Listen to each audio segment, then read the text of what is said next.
Hello, and welcome to a brand new episode of the Nerdpocalypse Podcast. I'm your host, Jay. I'm here with my co-host, Micah.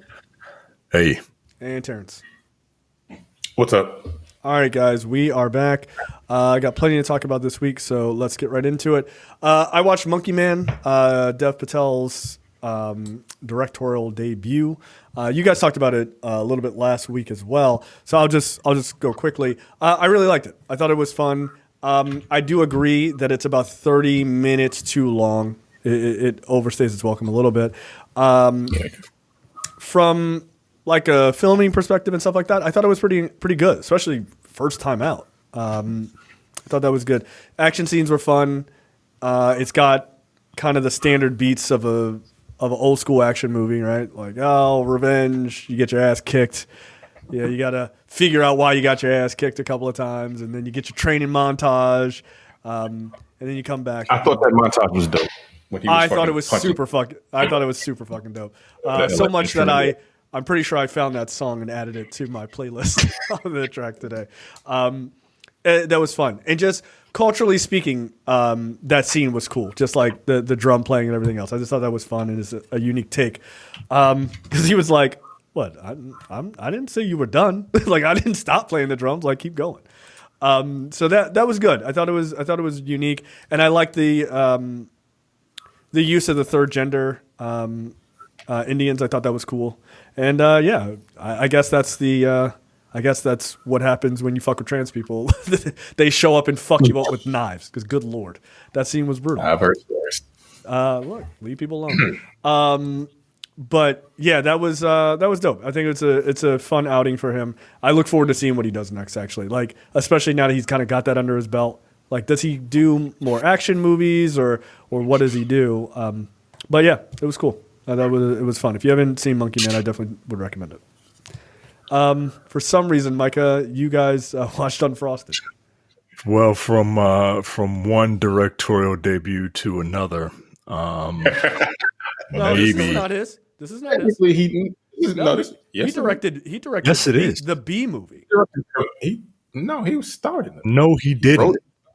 He didn't direct the B movie. I thought he directed the B movie. He didn't direct. Look it up. Look it up, and then tell us that you're wrong. Okay. If I'm wrong, I thought he directed it. Look it up and tell us, dude, I'm He dumb. did the screenplay. He didn't direct it. Oh, okay. I apologize. I thought he directed it because it was not good either. Well, I haven't seen the B movie. I haven't seen the B movie. This is worse. This is worse. This is worse. I haven't seen Unfrosted, and I'm sure you're correct. Yeah, it's funny how like talent just kind of manifests, right? Like Jerry Seinfeld is literally twice Dev Patel's age and probably has vast amount, and it probably translates to experience within this industry. But Unfrosted, directed by the 70-year-old Jerry Seinfeld, is really bad. And it pains me to say that because Seinfeld might be my favorite sitcom of all time. I know it's a real stretch. I'm sure no one's ever heard of it. But yeah, this is sad. And look, I wasn't expecting much with Unfrosted, but I was expecting to laugh, and I didn't at all. At all? No, I didn't. I didn't laugh at all. And it's goofy and silly, and I don't mind goofy and silly. I do mind. I did. I know you do. That's why I was like, oh, he watched it. I'm shocked, and I'm so disappointed because I like Jerry Seinfeld as a comedian, but I feel like, especially lately, especially all this press that he's been doing, you know, the old man, the bitter old man is coming out, and that's not fun, man. It's not, much like this movie. It's based on it's not based on anything. It tells the story of the making of the Pop-Tart. He has gone on record to say that he wanted this to be the anti-Barbie movie. Mission accomplished. I don't even know what does that even fucking so mean? So that means that not good. I still don't know what it means. That means that Mattel backed the Barbie movie full throttle, right? And he wanted to make a movie that Kellogg's would not want associated with their Pop-Tart brand. And that's a weird argument. What? Mission fucking accomplished. Look, this movie, I don't know when this movie was made, but it feels like a COVID movie. Do you remember? It is. It is a COVID movie? Oh, well, then I saw an interview. I saw him on one of the late night shows. He was like, yeah, we made it we filmed it during COVID. So yeah, because it doesn't look good. Like it looks like an old NBC show. It looks like The Cape, something that's like overly polished. You know what I mean? Something that's like, one of the most insulting things you could say. It looks like The Cape. God damn. It's got that lighting. Polished. Yeah, everything just looks kind of lighting, bright. It's just it's fake. Everything looks fake. Yeah. And this is not a movie that has a bunch of fake shit in it, right? Like there's kids who are like dumpster kids, just going into dumpsters, eating food, and there's corporate malfeasance, and like it's so stupid. It's stupid. This movie's dumb, and I'm really mad at it. Like, and that's pretty much my review. Yeah, it's dumb. It's dumb. I think I missed maybe 30 minutes in the middle because I fell asleep, and then I woke back up and something was happening. I think the toaster like took off into space or something like that. And how much further? I don't remember, but I'm watching it and I'm like, yo, none of this is funny. Like it's silly, just to be silly. And I'm like, did he write this? And he did. And again, he's 70, so I don't know if he understands the comedy landscape anymore. Because funny is funny, right? Him and Larry David, like, look, I was late to the Seinfeld party. That show is fucking hilarious. Almost every episode of Seinfeld, I can laugh at least once or twice. I don't think I got a chuckle, not a ha or a tee, or any else. That's a Seinfeld reference. You see, that's fucking funny. It's not funny, man. I think the funniest part of this movie was there's a scene with the two kids. The kids were kind of funny. They had some funny lines, and it was just the way they delivered them that I kind of chuckled at a little bit.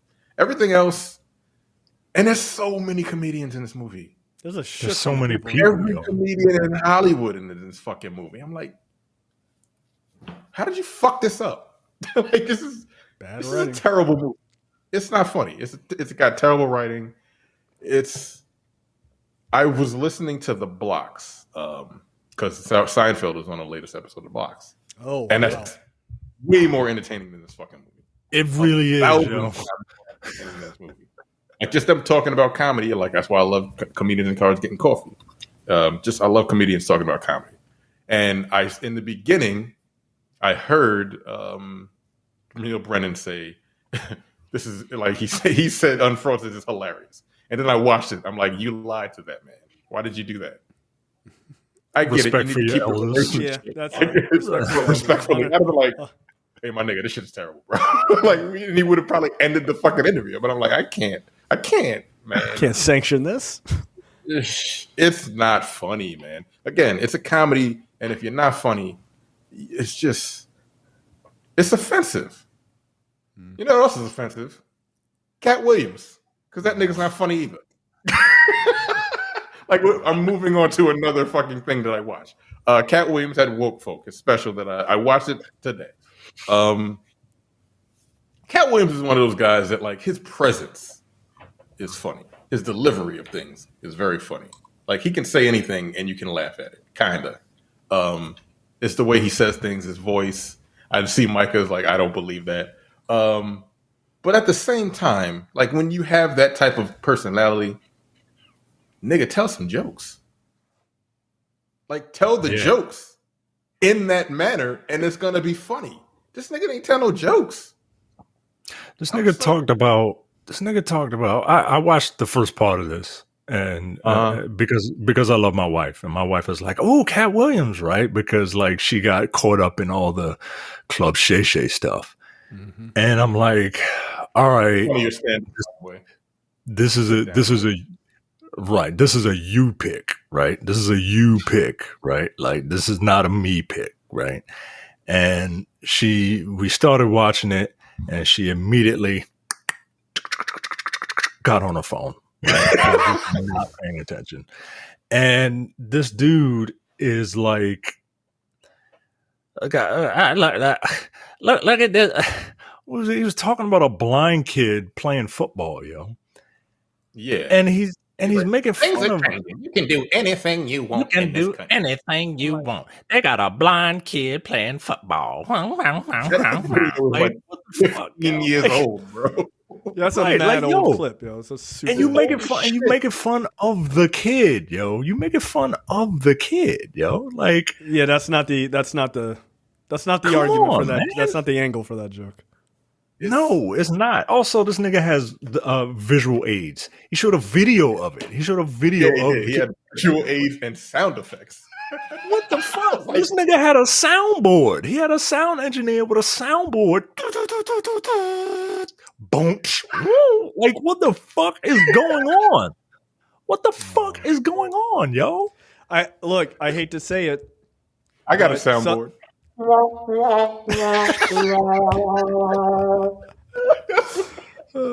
love that that's built into that app. That's hilarious. Oh, that's so good. That's what I felt watching this fucking special. It was like, what the fuck is going on? But you know, this is what happens. This is what happens when you get too pulled into the zeitgeist, and everyone was so excited and talking about what you did on Club Shay Shay, then you couldn't deliver on a stand-up. That's a bad look.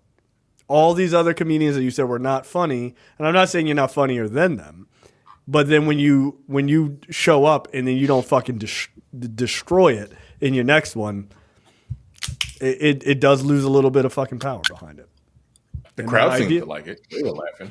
I was like, I don't know what the fuck y'all niggas is laughing at. Niggas laughing because we want to support.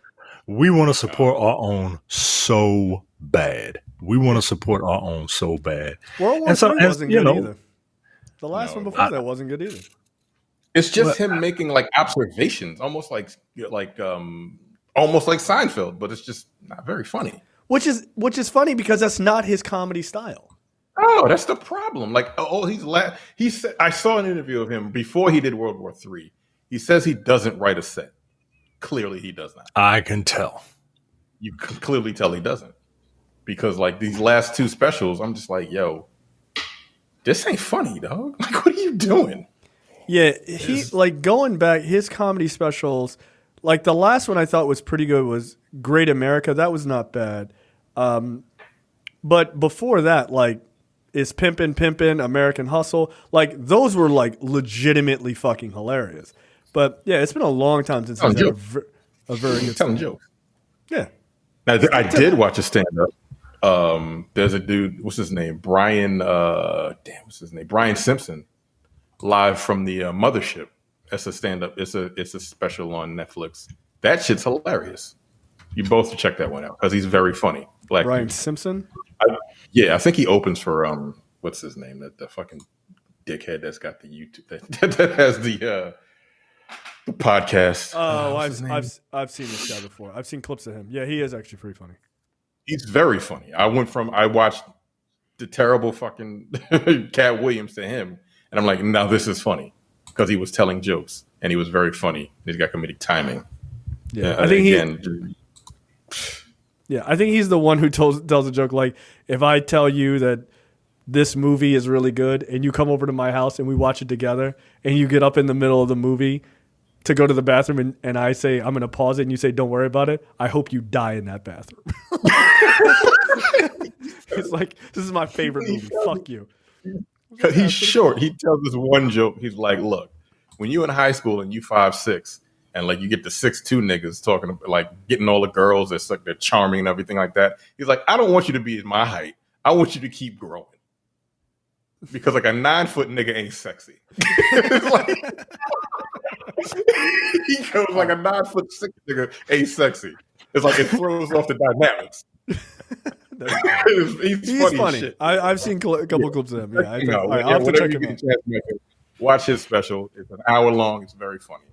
and it's a palate cleanser from that terrible fucking Katt Williams shit that you watched. Oh, Didn't finish. Yeah, I didn't finish that shit, man. sad. And when my wife is like, "Nah, we don't have to finish it," and I'm like, Okay. "Fine." We don't have. I already turned it off. Don't even worry about Right. it. I'm on my computer. I'm not paying attention. Fuck out of here. Even the title didn't make any fucking sense. Woke folk. That immediately turns me off because that just means you're going And to he complain spelled about folk woke shit. wrong. He spelled it Foke. Right. He spelled it Foke. Damn, I wrote it on the docket the correct way because I went to school. That's fucked up. Sorry. I was wondering, like, why did he spell it like that? I don't know if there was any fucking double meaning or it's just Double mean? Nigga, this ain't a Kendrick album. Like, get out of here. He don't know. You know, he read 3,000 books a year. You don't know that. None of them on grammar or spelling. Or comedy. It used to be funny. But now he's just gotten to the point where it's just kind of like, I don't have to tell jokes. I'm smarter than you, and I'm just going to like point certain things out to try to make it funny in my voice. That's all he does at this point, and that's not funny. So, yeah, pretty much. All right, Micah, you watched Fall Guy. Yeah. The Fall Guy is an action romantic comedy starring Ryan Gosling and Emily Blunt, with Aaron Taylor Johnson, and Hannah Waddingham, Winston Duke, and Stephanie Sue. The movie's pretty fun. It's to steal the parlance of another show.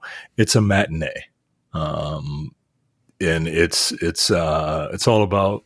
It's very loosely based on the Fall Guy TV show, where a stuntman who is retired after a major accident gets called back onto a movie that his love interest is directing, to try and help locate the star of the movie that he used to do stunt work for. And it's a mystery. Look, this movie is not. This is a light movie. It's a fun movie. You get to see a bunch of really cool stunts. They set a world record for car rolls. That used to be held by Casino Royale. And it's just a fun, light movie with, like, it's got the trappings of all of the movies, of the two different types of movies that it's kind of taking from, right? It's got the romantic comedy stuff, but it also has the trappings of it, like, just talk to each other. Just talk to each other for a second. But the good thing about this movie is that because it's not just a romantic comedy, it's an action romantic comedy, they do talk. And they kind of work it out. And it's like, oh, okay. Now we can focus on the action, right? The action is really, really great. The movie is directed by one of the guys who did the original John Wick. He also did, like, Nobody, which I really like. Nobody was good. Yeah, I really like Nobody. That's I really with, like Bob Nobody. Odenkirk, right?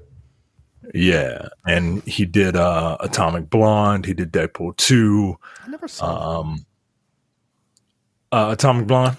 Yeah, I heard it was okay. I heard the action was great though. The action is really great. Like it had the makings of something. He also did Fast and Furious, Hobbs and Shaw, which I never saw, and that's fine. It's fine that you didn't. And not that the movie's fine. It's fine that I didn't. No, it's see fine. It. And Bullet Train, which you know, yeah, I got a good 20 seconds into that movie, and I was like, just not today. And that day hasn't arrived yet that I want to see it. So. Yeah, so, you know, hits and misses from this guy, but he was a former stuntman, and all the stunts look really, really good. You know, the acting is fine. I like that Ryan Gosling and Emily Blunt aren't like, they're kind of dumb. they're kind of like average people. You know what I mean? Like, if Rob Gronkowski like got his GED, Like that's this guy. and you know, she's not exactly like some sort of like posh English like savant, right? She's making a science fiction movie that they're going to show at Comic-Con. You know what I mean? Like, but they are very relatable. And you know, the second that these characters is it on starring screen, Colin Farrell? Go ahead. I'm sorry. the second that the villains come on screen, you know who the villains are, right? The second you see these characters, you know who the villains are. You probably don't even need to see the movie to figure out who the villains are in this movie. But that's how like tropey it is. Mm-hmm. But it's very fun. And, you know, if you got a couple of hours to kill, this is a perfect Netflix movie. Like, this would be like a good Netflix movie. Okay. It looks fun. It looked. I thought the trailers all looked like. I mean, Gosling at this point is just a scene stealer. Like he just is as an actor. So he looks like he's always having a good time. Yeah. No matter how insane it is. All right. Let's. Also, it's a movie. It's a movie about making movies, which is like, kind of fun. Yeah, it's fun, man. You get to see all the shit behind the scenes and stuff. But yeah, go check it out. Okay. Last but certainly not least, and checked out this week. I guess the penultimate episode of X-Men 97, right? Because it's only 10 episodes, I assume. Yeah. This is what is it? Tolerance's Extinction, Part 2. Yeah, this was very good. I think we can all safely say what we've been saying the last 9 weeks. What did Bo DeMeo do to get fired? Jesus Christ. Yeah, this episode had all the good feelings, right? Like I was hoping that this episode wasn't going to do what always happens in these type of shows, is that the last episode is like balls to the wall action. So this one is all like, we're just setting up. Everybody's getting ready, putting all the pieces. They're like, nah, fuck that. Like we're going straight in. And we're just going to end it on some wild shit. Look, if you haven't seen it, like spoilers for this episode, yeah, they do a scene from the comics I never thought I would see outside of the comics, which was that last moment, which was dope. I wish he hadn't spoiled it though. Like he kind of like he pretty much said, "Hey, you should probably read this to get ready for this episode," and then it just kind of spoils it. But we're gonna talk spoilers for like 5 minutes. Yeah. So if you haven't watched it, go watch it. It's really good. Magneto rips the fucking adamantium out of Wolverine at the end of this thing, man. And I knew, you could see it coming once you saw like the claws go through him, and you see, oh shit, blood, nigga, blood. Like, yeah, that was actually really surprising. It wasn't just Nintendo 64 sweat or Super. Yeah, and that's a very nice reference.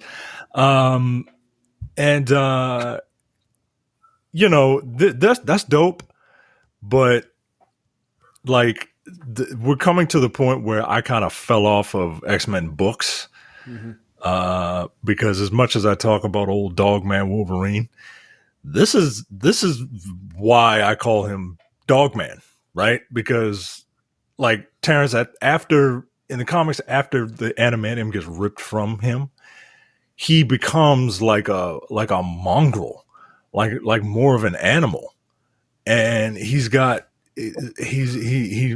has no nose, and he's like wearing a do-rag or some shit, and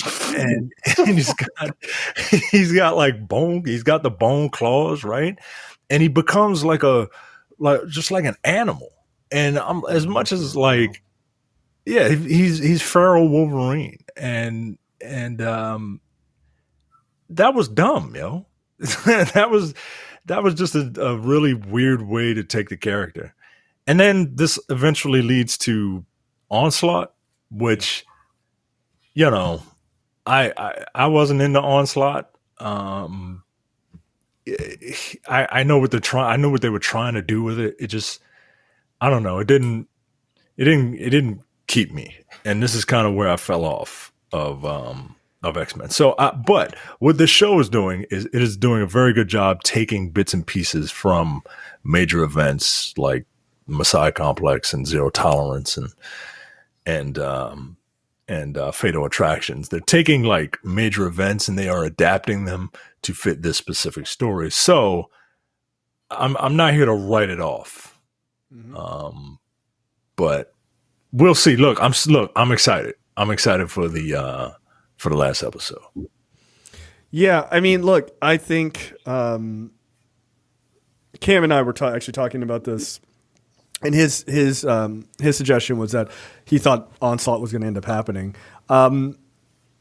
It does make sense, right? Like it makes sense. Like the Wolverine thing makes sense, and Onslaught makes sense from the perspective. And I'll give him credit for this. Like Feige does like taking things that maybe didn't work in the comics but were kind of cool ideas and sort of retrofitting them, and then making you go, "Well, shit, this actually does work," right? Like just giving it new life. And look, clearly Bo DeMayo and this rest of this writing team is able to pull off some dope shit. So maybe they can do it. I don't know. Maybe they'll do Onslaught. It does make sense.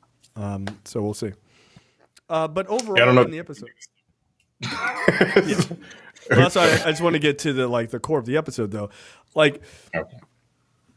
I thought it was very, very well done. I did enjoy Magneto being like, "I just wanted to say 2 words to you. Shut up." Like I'm so sick of your shit, Charles, which I appreciated. But it was a nice way to show that Charles Xavier, like, he's a pain in the ass. And it's like largely that's kind of discussed in the comics much more, but on the animated show and in the movies, it's not. He's always seen as this like perfect dad who's always looking out for people. No, he made these people into child soldiers. like so they have reasons to like love him, but they also have reason to be really fucking irritated with him for his like let's work together with the humans, like even in moments where you're getting other mutants killed, right? And so it's nice to see like Rogue and even Sunspot be like, "Nah, fuck that. Like this is crazy. I can't abide this." So, what did you think, Terrence? As someone that doesn't know what any of you niggas are talking about as far as like what they're going to be doing, and I didn't pay attention to, like, I don't want to spoil anything for myself. I'm enjoying the ride. I feel like they're rushing. I do feel like it's rushing through a whole bunch of stuff. It is. And you have to kind of be in the know as far as the comic books are concerned. And that's kind of thrown me off a little bit. But like overall, like this is the best shit that they put on Disney Plus. And you're right about Charles Xavier. He's like, "Hey, we still got to work with these niggas." I'm like, "But you weren't here when they completely demolished Genosha, bro. Like, you weren't on Earth. I mean, yeah, you saw it, but you weren't there."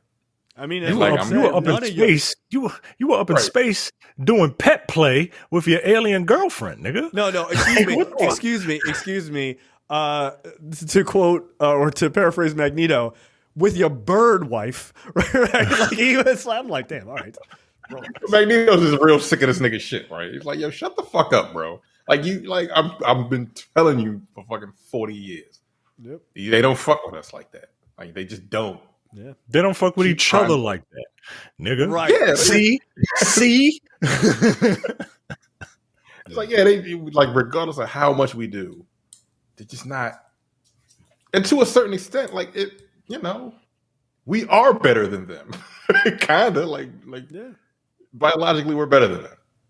What's his line? Like, "We're not gods." He was like, "Yeah, gods abandon people who believe in them."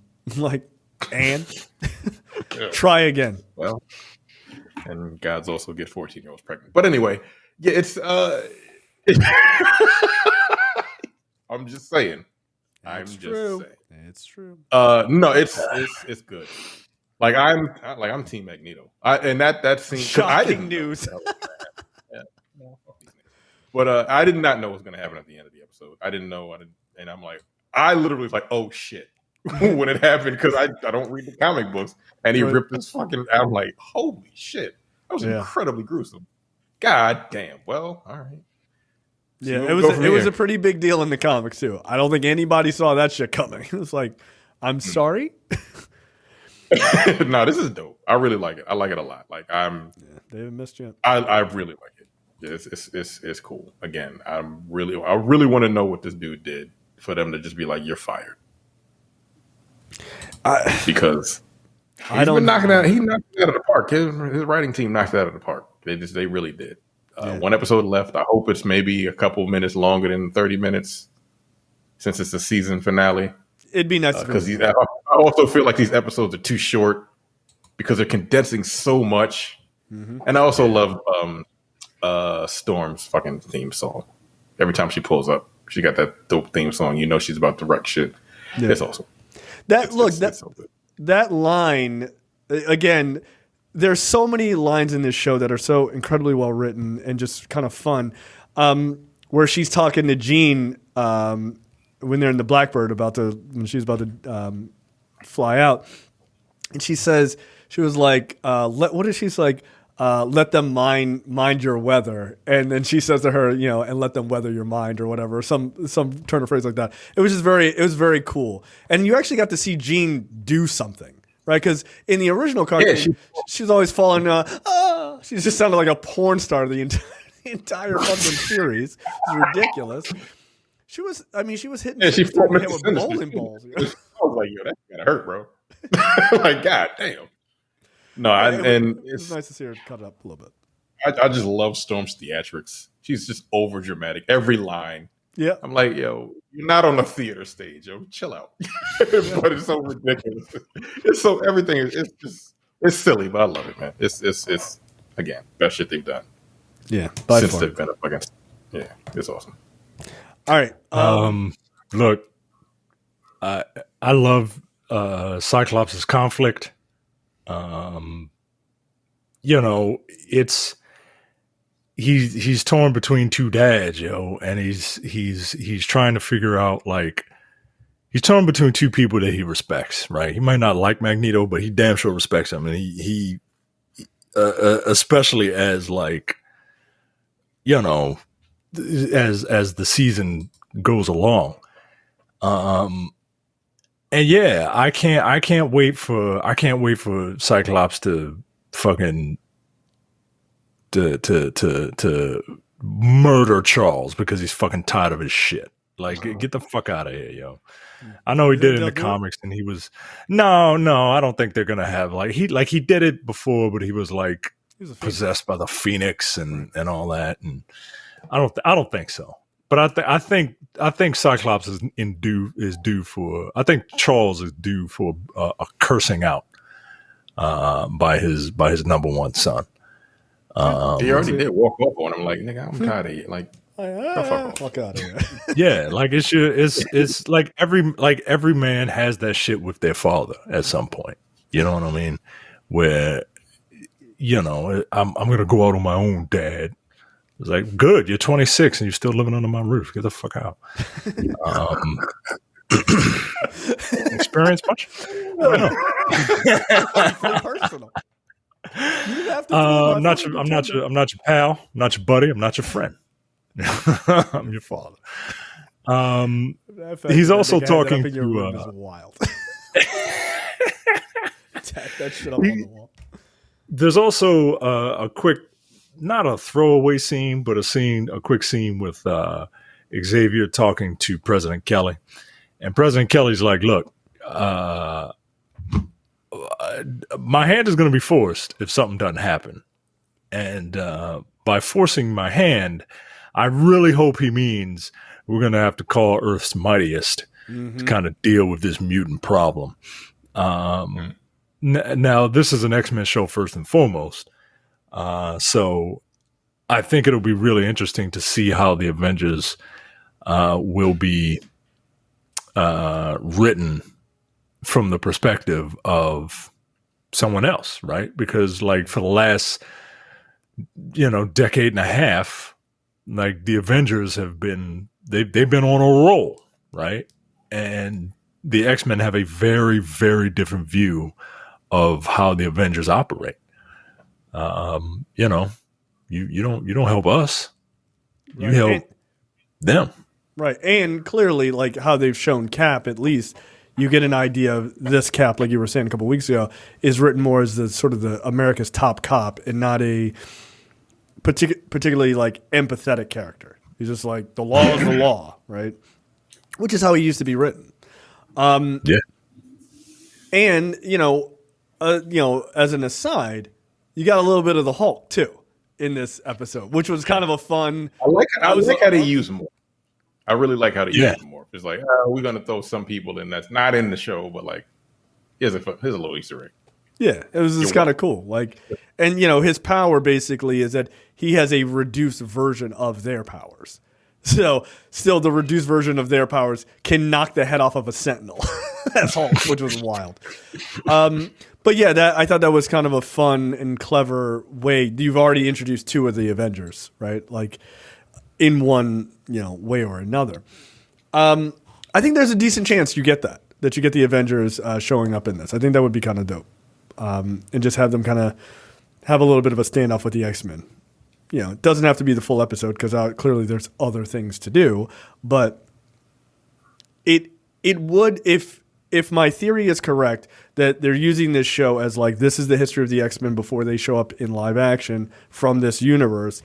It'd be interesting to see when the universes eventually meld together, how the X-Men deal with the Avengers of our universe that we know, and because they would be likely wildly different than the Avengers they're used to. Like, yeah, fuck you guys. Like, actually, no, we're kind of cool with you guys. Like, if we could all just kind of come together. Like, it'd be an interesting conflict where they would assume one thing that isn't true and vice versa, right? So, we shall see. I'm looking forward to the third episode, man, or the final episode next week. All right, let's get into topics. Micah, take it away. Your first official look at David Corenswet Yes. as Superman is out, and a lot of people are having fun with this picture. Look, I don't think it's the most flattering picture to show off the suit. Mm-hmm. But I do like the vibe that like the Superman is like weary, right? Like fuck, here we go again. Yeah, he's CJ from the beginning of fucking Grand Theft Auto, and oh shit, and then he's putting it, gotta go to work, right? The suit itself is fine. I like the new 52 high crew cut collar. Mm-hmm. I think it looks a little ill-fitting on him. It's kind of bunching up in the shoulders and shit. Yeah. And, looks like it has a lot of padding, but I love how, like, when shit like this comes out, we all become fucking fashionistas and shit. But he's got the trunks. Yeah, he's got the trunks. Look, Henry Cavill's Superman suit was almost perfect. I liked it, but he needed something to break up the one piece blue, right? Like that little half a belt didn't do it, and it wasn't red, if I recall. And it wasn't, and it wasn't red. It was like yellow, but like not a full belt. And I wish the blue was a little bit lighter, but other than that, I like the big ass S. I don't necessarily like the lines, the texture on the suit, but like that's a new 52 thing. Yeah. But hey, man, we'll see. I need this nigga standing up, looking over Metropolis, not being late for work, as fucking the city is being annihilated. But it's dope. It's dope. Yeah, it looked like a Drake album cover to me. That's what I thought. That's the first thing I noticed. I was like, "This is weird," but all right. How long has he been Superman in this movie? Do we know? We don't know. Okay, it's not an origin story. Okay, so I mean he that's just why looks like irritated that he's like fuck. But I mean, look, I think the general premise here is that the movie is a balance. It's about him balancing being a superhero and being a regular dude. And like, to me, the image, I think what it conveys is far more important than like the suit fitting necessarily and all that. But like, I feel like it's more about this guy has a job to do. Like everybody else, he puts his boots on one leg at a time, one boot at a time or whatever. Yeah. Right. And I think that's the whole point, is that yes, Superman does these amazing things. Yes, he can fly around the world and save the day and all this other shit, but he's still a dude. He's just like he's at the end of the day, he's still just a dude. People were like, oh, he's not big enough. Look, man. That dude's fucking huge. Shut up. That guy's really fucking big, yo. Like, he's 3 inches taller than Cavill is. Like, he's a big fucking dude. Also, look, I said this a number of months ago, and I said it then, and I mean it now. You guys are really you dudes are really homoerotic about your fucking needing to see your man meet with Henry Cavill shit. It's a little fucking weird, man. Oh, he's not as jacked, bro. Oh, can you imagine his muscles being as big as Henry Cavill? Dude, just call Henry Cavill and ask to suck his dick. Like, it's weird, man. You're being weird. You're being super fucking weird. They're dudes. Like, relax. Like, it's cool. Like, look, man. Like, but you got, like, it's weird. Like, that image you sent from that Facebook page where they're like, here's a picture of what Henry Cavill would look like. Dude, do you want to sleep with Henry Cavill? Just fucking Here's how relax. a real man sits. Here's how a real man sits. Fucking So Superman, man, spreading. So you can see his big cock. Right? It's like, what are you doing? Like, and that, by the way, if you're gay and you're saying this, that's fine. But these guys are like, no, I'm straight, heterosexual man. I just love seeing Henry Cavill without a shirt on all the time. Like, relax. It's weird. Hey, so sexuality is a spectrum. Yeah. And these guys, their spectrum goes from straight to Superman. Like, that's exactly where it is. It's a little weird. Like, I didn't even think of it. Like, when I saw it again, I thought it looked like a Drake album cover. Like, Take Care. What's the one we sitting at the bar, like, with a that's Take Care. That's what it reminded me of. Oh yeah. And then you sent that picture. I'm like, that shit didn't pop into my head. Like, right. in a chair, bro. What the fuck is wrong with y'all? I don't know. It's very weird. These dudes have serious. Maybe they are. Maybe. Look, and it's fine. If you like dudes, that's fine. That's not my judgment. It's the guys who are like, yeah, I'm totally straight. I'm like, why are you so obsessed with this guy's physique? It's weird. So, yeah, look, I think it's fine. I agree with Micah, though. I don't think it's the most flattering image of the suit. Now, that could be for a number of reasons. Maybe they just thought this looked good, and it is what it is. But, like, the trunks being back, and it's, like, you can just barely see it. Like, that feels purposeful to me, right? Like, to not show it in all of its glory. I did see an article where they were saying, oh, this image proves that DC hasn't fixed its CGI. I was like, do you think this is like from the finalized part of the movie? Like, this scene's not in the movie, right? This is just a scene that they did to put out, like, most likely. So it'd be funny if it was in the movie. It's just be some like, wild shit going on. Fuck. No super speed changing his outfit. He's in the chair watching fucking cartoons, and all of a sudden some wild shit happens. God damn it! All right. Like, doesn't he have super speed? Can't you put your boots on faster? Boot? Like, where's my boots at? Damn it, Lois, where are they? They're under the bed. All right, I gotta get out of here. Where's my super suit? What was that? Yeah.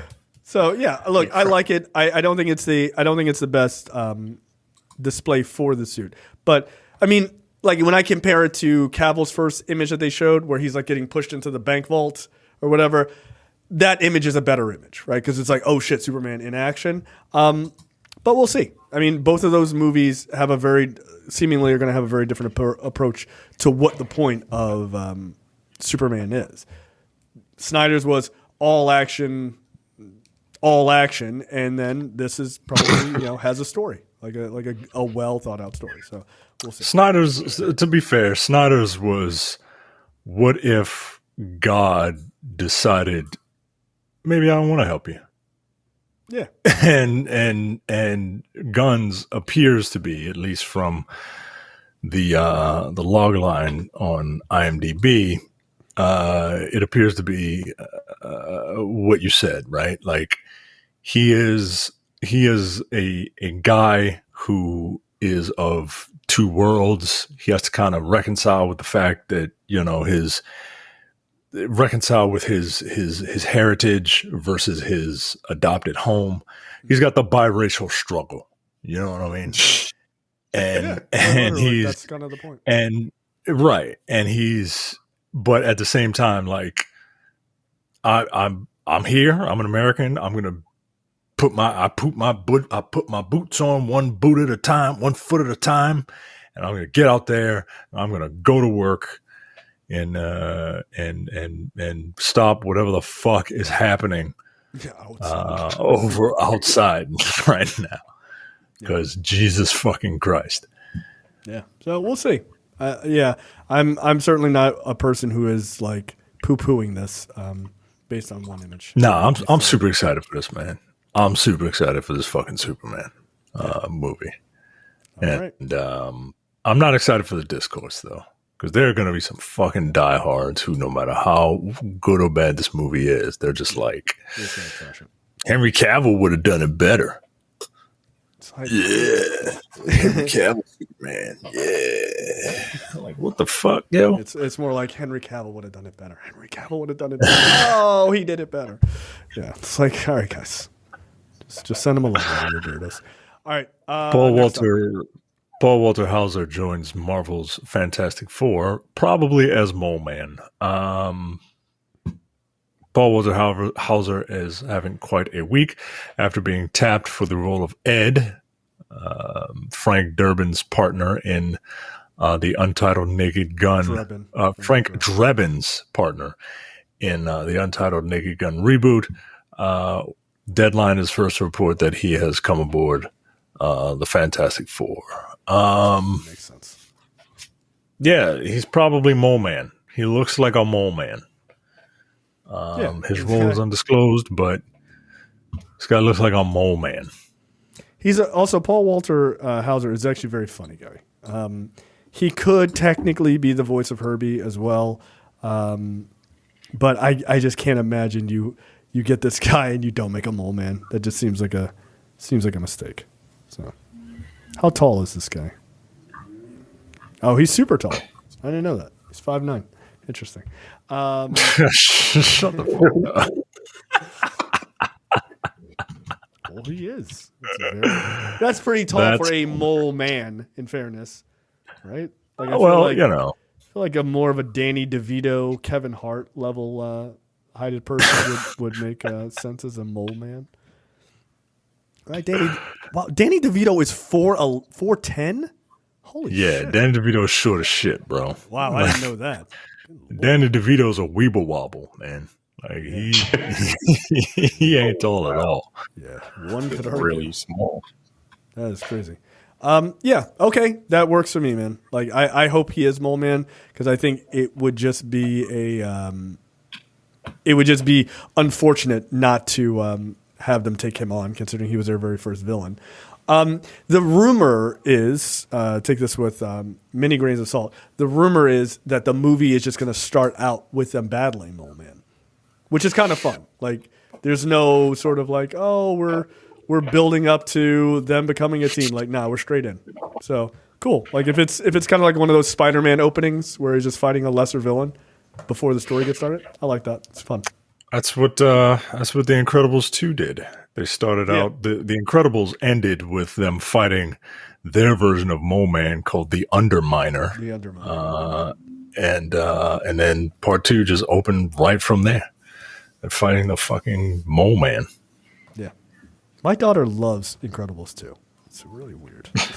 My son loves Incredibles 1. He only loves Incredibles 1 up into the midpoint where like they get their actual suits. He don't want all that fucking, I'm an insurance adjuster bullshit or yeah, whatever. okay, fair enough. Like, it's like where the super suit at? Yeah, no, fair enough. Like let's get to the party. So, all right, there you go. Perhaps What the hell does Mole Man do? What is his powers? He controls like a bunch of like he's like Ant-Man for moles. Yeah, like he's got a control over these like underground monsters. Okay. Yeah, that's it. He is a mole man. He's real short, dude. Yeah, you're right. He's Danny DeVito short. Dude. Yeah, he may be shorter than Danny DeVito. And he's got some funky ass glasses too. Yeah, you got to give him the glass. Well, because moles can't really see. I think that's the point. Right. Yeah, like Hans Moleman from The Simpsons. Let's move on. I mean, it's Hans Moleman, guys. I want that movie to be good, man. I want that movie to be good. I want Doctor Doom to be the Loki of this universe, right? Like, you don't just have him. He's too important of a character, and I need your first movie to be Mole Man, and I need you to lead up to like a Nihilus, right? And yeah, man. Anyway, a show that I've never watched is getting a follow-up on Peacock. You never watched The Office? I've never watched The Office. I tried watching the first episode, and I thought it was funny, but like then I saw how many seasons it was. All right, I ain't watching all this. Yeah, The Office is. I'm not watching all this. Look, I guess I'll take this because I'm the only one who saw The Office. So they're doing a follow up to The Office exclusively on Peacock because I think Peacock now is the only place you can stream The Office, and Netflix actually. But the idea is that this takes place in the same universe, and I guess technically Parks and Rec did as well, but I don't think Abbott Elementary does. But this one, the documentary crew that immortalized Dunder Mifflin's Scranton branch is in search of a new subject in which they discover a dying historic Midwestern newspaper, and the publisher trying to revive it with volunteer reporters. So it's going to be starring Domhnall Gleeson, and I forget who the other woman is. Sabrina Impacciatore, who was on the show The White Lotus, which I've never watched.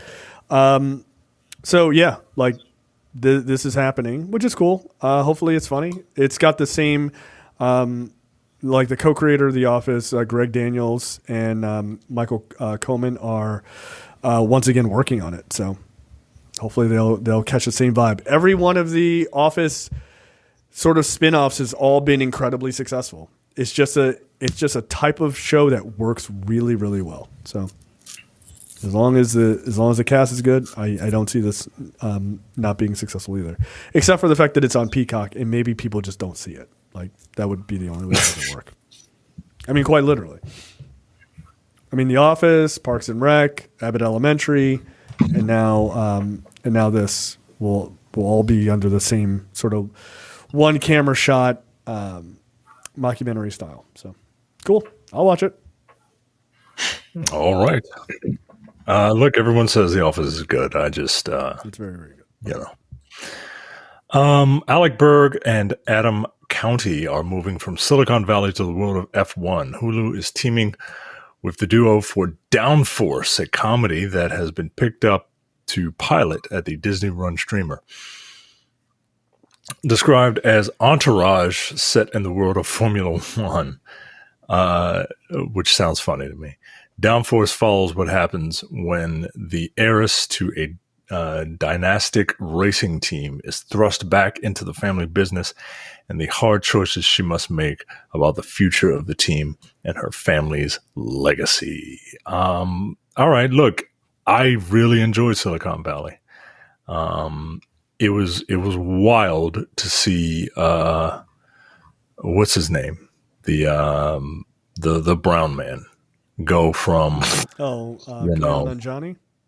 Yes, it was wild to see him go from schlub to stud, right? Like throughout the course of that series, he looked like you in high school, and he looks like you now throughout the throughout the fucking series. Except his jaw is like fucking like this now. Yeah. Where you have your beard is his jaw. Yeah, it's just his fucking jawline. It's fucking nuts. Take it easy on the drugs there, Kumail. Never seen Silicon Valley. That show is fucking hilarious. I think you would like Silicon Valley. Also, what's his name? Was a bit of a sex pest, wasn't he? Yeah, he was. T.J. Miller. T.J. Miller. Yeah. So they got rid of him.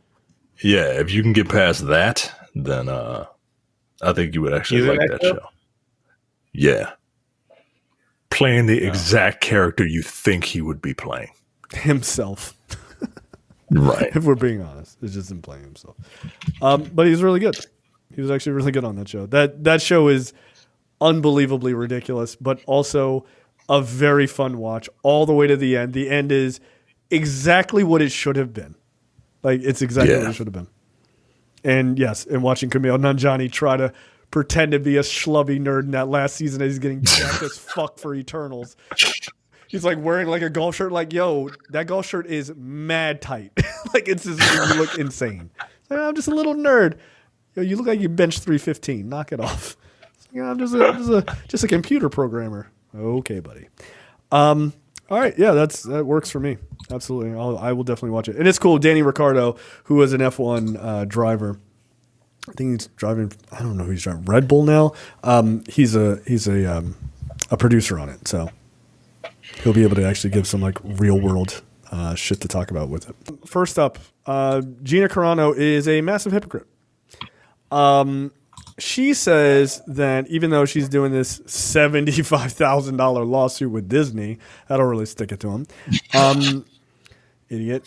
Speaking at a Fan Expo Philadelphia panel, Gina Carano has assured attendees that she has no ill will towards Disney and would be willing to work for Star Wars again.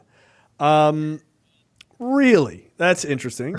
According to Carano, there is no malice in her heart towards Disney. I need money.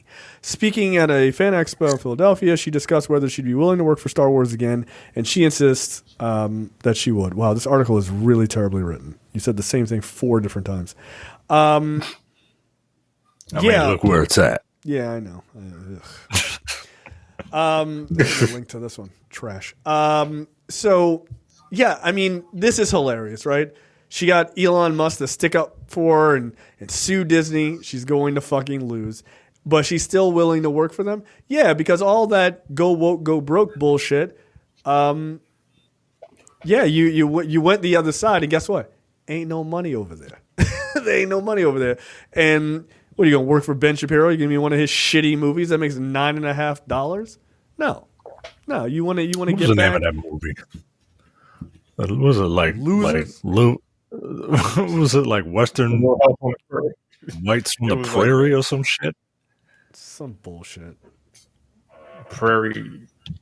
I don't know. It's something Prairie. Prairie Road. Country Road. Road. Terror on the Prairie. I watched the first 10 minutes of it.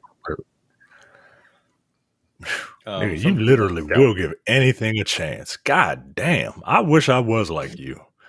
I wish I was. I don't. Nigga, that movie has Cowboy Cerrone in it and Gina Carano. That was enough for me.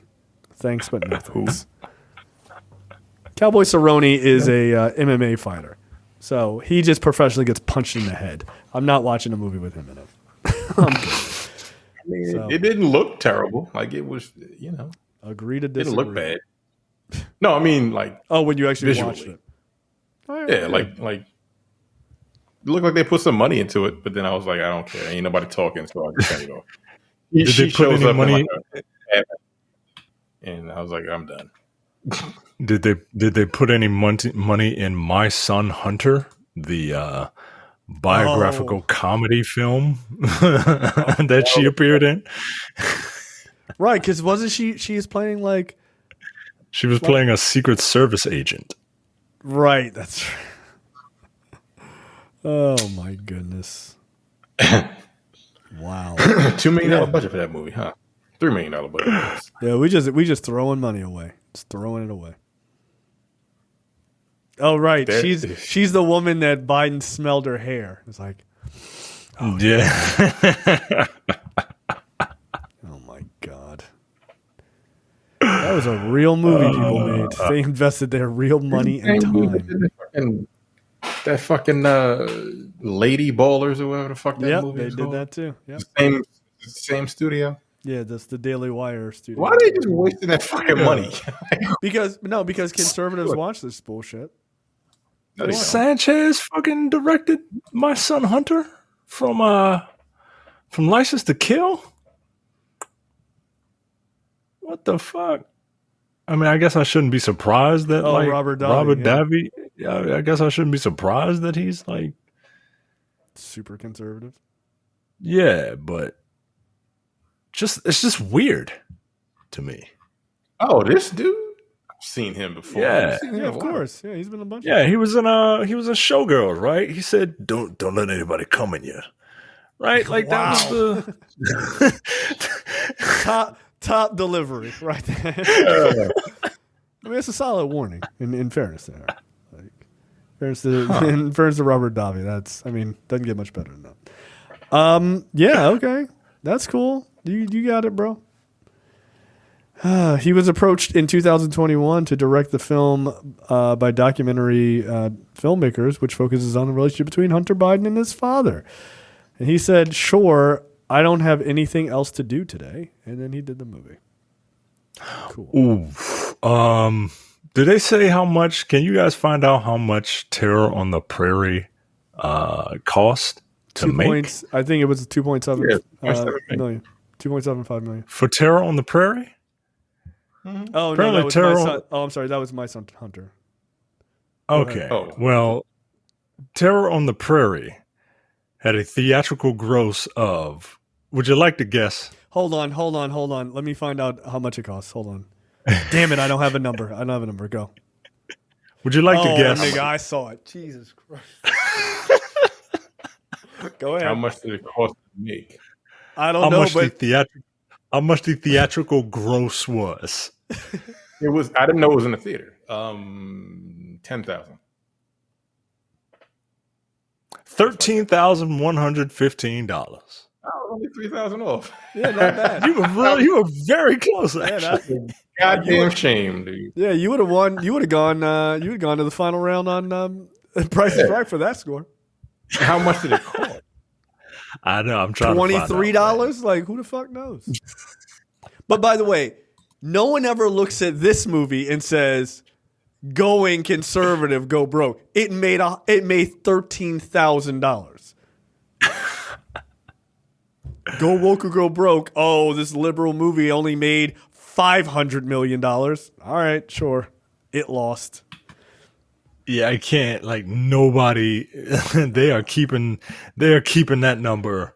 They are keeping that budget very tight. To the vest. They fucking better. I'm seeing anywhere between 60 and 75 million. No, here you go. I see 74 million. No, here you go. Trivia. In an interview with Tucker Carlson, Gina Carano reveals that this was shot in Montana on a budget of $2 million. There you go. Oh, okay. And it made $13,000. But it's go woke or go broke. Okay. All right, sure. Mm-hmm. Oh, man. That's funny. It's funny when conservatives shoot themselves in the foot, and now you want to beg Disney to come back. Get the fuck out of here, you big dummy. Next up, Marvel Studios confirms 2 more animated series for 2024. The first one being Eyes of Wakanda. The official synopsis here is: throughout Wakandan history, brave warriors have been tasked to travel the world retrieving dangerous vibranium artifacts. This is their story. So, all right, cool. There is a rumor that Iron Fist may appear in this, though the prevailing theory is that the show will focus on members of the Dora Milaje and how they serve their home nation. So, okay, sounds good to me. I believe Coogler did work on this, so that's cool. The other one is Your Friendly Neighborhood Spider-Man. the log line here is it follows the pattern that you see in Captain America Civil War, down to Peter getting the broken Blu-ray player from the trash, and he walks into the department for the famous, or into his apartment, bad writing, for the famous moment where Tony Stark is waiting for him to offer him the Stark internship and take him to Berlin. However, things that happen in the multiverse because of new random occurrences. So it's not Tony waiting for him this time. It's Norman Osborn that sends his life into an unexpected trajectory that collides him with many unexpected characters in the Marvel Universe. Oh, that's interesting. So, all right. Micah, I'm sure that you were excited about that. Yeah, I'm curious. After the success of X-Men '97, everybody's like, I don't need this. I don't need this freshman year thing. Give me Spider-Man '98, and that would be nice and all, but let's give this a chance, right? I'm curious to see now that it's confirmed to be part of the multiverse, right? It's not the MCU's Spider-Man. This could be something fresh and different. You can literally do anything here, and the unexpected trajectory that collides him with many unexpected characters from the Marvel Universe. You could be setting stuff up. This is the thing with the multiverse, right? Whenever we have this convergence, and you can just kind of pick and choose what you want from different properties. I think that's fucking that's a tantalizing feeling. And I'm just curious, man. I'm just curious to see what this. I'm really curious to see what it looks like, because Marvel Animation has been getting. They used to be like the drizzling shits, but they've gotten. It used much to be better. super bad. I agree with you. That's not necessarily the term I would have used, but yes. So I'm just curious to see what this thing looks like at this point. And then we'll get to story structure and writing and all that later, but show me something. Yeah. I do want to see the animation style. Who wrote this article? Sorry, it's fucking garbage, dude.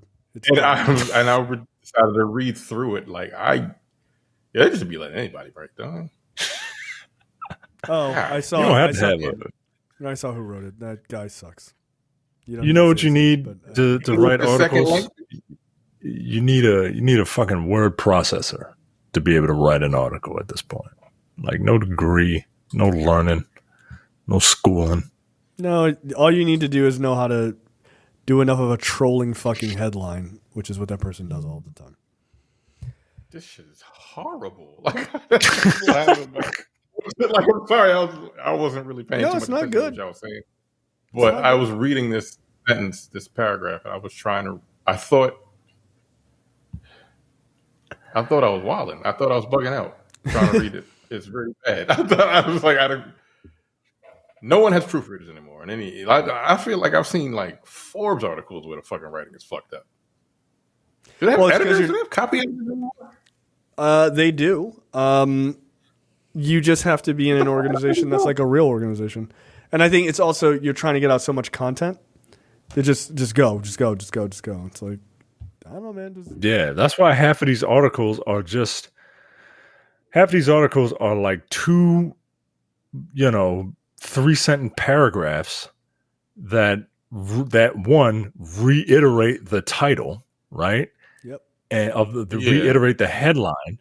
And then the second paragraph is, well, this is really interesting. What do you think? Sound off in the comments below. That's not an article. That's like somebody writing a 300-word article review of a movie starring Kevin Hart and The Rock and sending it in and being like, here's my review.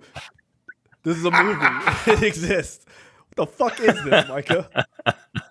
What's going on? What was that? What movie? That was what was the Kevin Hart movie in What The was Rock? that? Central Intelligence? Was Yeah, it that? Central Or was Intelligence. it- That's it. Yeah, it's like Yo, Micah wrote that. Micah wrote that article in 8 seconds. Central Intelligence is about an intelligence that has been centralized, starring Kevin Hart and The Rock. It's very, very bad. Thank you. That was it. That was the gist. oh shit. Fucking terrible. Look, if you click on the link, I'll change it before we put out the show. But if you click on the link of that Gina Carano story, they literally just have the title. They say it in the first paragraph, and then they write another paragraph, and they say the exact same thing. I was like, did you just yeah. like again? You guys are stupid. So next up, oh look, Empire Online, a real organization that writes real articles. Marvel's Louis de Esposito, I don't know, who is the Despacito. Aren't you Spanish? What the fuck? Wait, I'm like, the fuck, nigga, I don't know him. And he's from Spain. He's not from down here. Look at his face. So anyway, Auntie. that's funny. But basically, he said, "Listen, he's a co-president of Marvel Studios. He was like, look, we had a bit of a rough time. Said, however, he does see that Wade Wilson's mutant team-up threequel, Deadpool and Wolverine, as a sign of things getting back on track. Quote, if we just stayed on top, that would have been the worst thing that could have happened to us. We took a little bit of a hit. We're coming back strong. The less is more ethos looks set to continue in years to come. Quote, maybe when you do too much, you dilute yourself a little bit. We're not going to do that anymore. We've learned our lesson. Maybe 2 to 3 films a year and 1 or 2 shows, as opposed to doing 4 films and 4 shows. Look, that's exactly the right thing to do. 1 or 2 films, 1 or 2 shows. That's enough. I don't think 3 films. I think 3 films is honestly too much. I think for all of the production that needs to happen for these movies to really nail it, I think 3 is too many. Just keep it to 2. I mean, if it means that you will focus more on your quality, then great. Like, you can do 3 films a year. They just got to be quality. And Ant-Man and the Wasp, Quantumania, was not quality. Yeah. So yeah, like, don't do 2 movies and then keep. I don't want to see 2 Ant-Man and I don't want to see 2 Quantumanias. You know what I mean? So that's my thing. Like, that the lesson isn't less is more. The lesson is quality over quantity. Yep. And I hope that is what they're taking into account. We'll see. I'm kind of glad that Deadpool and Wolverine is the only major Marvel film. I can't miss you if you're not gone. But at the same time, like, the thing that made them work before is they were putting out vastly different movies when they were putting out 3 movies a year, right? Like, you had an Iron Man movie with this technomancer nonsense, and you had your space movie with your Guardians, and I forget some of the movies that came out in 3s, but I remember them being different. And then they all started to kind of coalesce and become like Avengers light movies. And that's too much. Yeah. It has to go back to sort of these isolated stories. Like, that benefits them a lot. I think Deadpool and Wolverine is a really interesting sort of bridge between that, right? Because it's obviously not going to be an Avengers level movie, but at the same time, it's going to be digging into all of these other movies and playing around in it. And I think people are going to really enjoy that. It looks like it's going to be a lot of fun. I'm just hoping that people do themselves a favor and don't go in spoiling all of this shit for yourself. Enjoy finding out new shit. That's, to me, yes, Marvel's had a rough go, and it's because COVID was a big part of it. And then just the height of Endgame, right? Like, that was just destined to make it difficult. But people's obsession with the MCU and then reading everything online and getting all of these spoiled information, that does damage to the experience. The reason Endgame was so great is it's not great if you've read up about everything that's going to happen before you see it. Like, stop spoiling shit for yourself. It doesn't make any sense. I don't understand it. Don't people like to be surprised by stuff? Like, is that not a thing that people like anymore? You have to know exactly what's going to happen going into the thing that you're going to watch. That seems really dumb to me. But that's just, Yeah. It is dumb, but like social media has made us dumb, right? Like everybody, especially like, because like nerd shit is the cool shit now. And like uber nerds are mad that like people who just kind of like this stuff are getting into it. So they have to show their nerd prowess by making sure that they know what's going to happen before you normal people know. And it just like, here's the thing. No one gives a fuck. It makes you look like a fucking dork. It makes you look like even more than asshole. Yeah, it makes you look like an right. asshole. Like, okay, cool. You know more. Like you guys have read the fucking X-Men comics, so some of them. And I don't know shit. I don't know what the hell's going on. Like, I don't need to know. I'm not gonna go to read the comic books to see what the hell's gonna happen next week because I'd be like, that ruins the surprise for me. Again, I don't know exactly. I don't think you guys know exactly what's gonna happen, but you kind of have an idea. I have no clue at all what's gonna happen, and I'd like to keep it that way. Right. And I don't. It's just people are fucking weird, man. You don't have to know everything. God damn. But it's just what Micah is saying, right? It's just that wanting to be like the one-up thing. Like, I know this thing. You don't know it. I know it. Like, it's like, oh, you got the band shirt on. Name 3 songs. Like it's that fucking mentality. It's just weird. And also, if I've seen something or know what's going to happen, I'm not gonna tell you. I don't like spoiling shit for people. Let people enjoy because I like things. It's so fucking bizarre. Like if I've seen a movie, I don't like to tell you anything about the movie. Like writing a review for a movie or giving a review for a movie that I really want you to see, and not spoil anything for you is kind of tough. Yeah, it's a very tough thing to do. Yeah, that's just that show, that baby reindeer show. Like I want you guys to watch that shit. I don't want to tell you anything about it. It's very good. Yeah, I've seen sort of like news stories around it, and I'm like, la la la la. I don't want to know. I don't want to know. It's crazy, but it's very good. So like, yeah, it's dumb. It's stupid. Like, just enjoy the shit. Let them make it. Yeah, you've all read the comic books. You can speculate, but at the end of the day, just go in hoping that they'll fucking subvert your expectations and do something different. Right. I mean, I don't understand why you want to be completely right, because what the fuck is the point? I knew exactly what to do. You just want to see how they were going to do it. Right, but when you do that, you're disappointed anyway. When you do that, or there's like tremendous backlash, like with The Last Jedi, right? Mm-hmm. Like everybody thought, oh well, this is just going to follow the exact same playbook as the 40-year-old stories did, and like no, it doesn't. It didn't.